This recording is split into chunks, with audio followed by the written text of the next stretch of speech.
Hi అండి. Welcome to మా ఇంటి వంటలు. మా ఇంటి వంటల్లో ఈరోజు రెసిపీ వచ్చేసి స్పైసీ పుదీనా ఫ్లేవర్‌తో కరకరలాడే మురుమురాల రెసిపీ చూపిస్తాను. కమ్మగా చాలా టేస్టీగా ఉంటాయండి. సమ్మర్‌లో పిల్లలు ఇంట్లోనే ఉంటారు. ఏవో ఒకటి అడుగుతూ ఉంటారు కదా! ఇలా ఒకసారి చేసి పెట్టుకుంటే ఎన్ని రోజులైనా ఈ రెసిపీ కోసం ఉప్పు బొరుగులు తెచ్చుకోవాలి.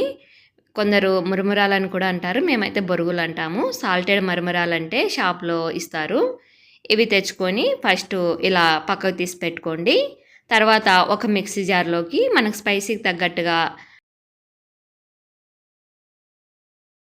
2, 3 పచ్చిమిర్చి, నీట్‌గా కడిగి పెట్టుకున్న కొత్తిమీరని కట్ చేసి వేసుకోండి. అలాగే నీట్‌గా వాష్ చేసుకున్న ఒక కట్ట పుదీనా కూడా వేసుకొని మెత్తగా గ్రైండ్ చేసుకొని పక్కన పెట్టుకోండి.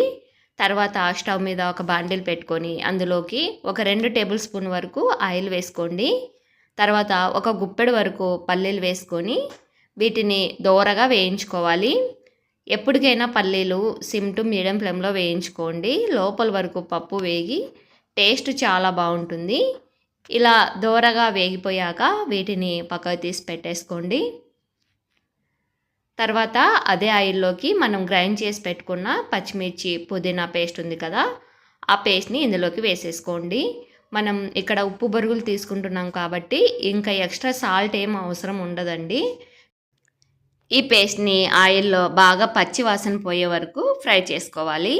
ఇది బాగా ఫ్రై అయితేనే మనకి బొరుగులు ఎన్ని రోజులున్నా నిలువుంటాయి.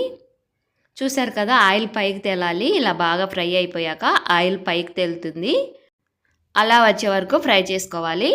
నెక్స్ట్ ఒక చిటికెడు పసుపు వేసుకొని ఒకసారి కలిపేసుకోండి. ఇప్పుడు సిమ్ ఫ్లేమ్లోకి పెట్టేసుకొని మనం ముందుగా పక్కకు తీసి పెట్టుకున్న బొరుగుల్ని ఇందులోకి వేసేసుకొని సిమ్ ఫ్లేమ్లోనే ఒక 2 మినిట్స్ పాటు ఇలా బాగా కంటిన్యూస్గా కలుపుకుంటూ ఫ్రై చేసుకోండి. ఆల్రెడీ మనకి క్రిస్పీగానే ఉంటాయి. మనం ముందుగా వేయించి పెట్టుకున్న పల్లీలు కూడా ఇందులోకి వేసేసుకొని ఈ పుదీనా పేస్ట్ బొరుగులకి బాగా పట్టేటట్టుగా కలుపుకుంటూ ఒక 2 మినిట్స్ పాటు ఇలా వేయించుకున్నామనుకోండి, ఇంకా ఎక్స్ట్రా క్రిస్పీగా ఉంటాయి. చాలా టేస్టీగా ఉంటాయండి. ఇలా బాగా ఒక 2 మినిట్స్ పాటు వేయించుకున్నాక దింపేసుకొని పూర్తిగా చల్లారిపోయాక ఒక ఎయిర్ టైట్ డబ్బాలో స్టోర్ చేసుకోండి. ఎన్ని రోజులున్నా మనకి అస్సలు పాడవవు. టేస్టీగా టీ టైమ్ స్నాక్స్ లేదా టైం పాస్కి అప్పుడప్పుడు ఇలా తీసుకొని తినేసేయచ్చు. పిల్లలు కూడా బాగా ఇష్టపడతారు. మీకు ట్రై చేస్తే మాత్రం ఎలా అనిపించిందో మీ ఫీడ్బ్యాక్ని నాకు కామెంట్లో చెప్పండి. రెసిపీ నచ్చినట్లయితే లైక్ చేయండి, షేర్ చేయండి. ఫర్దర్ వీడియోస్ కోసం మన ఛానల్ని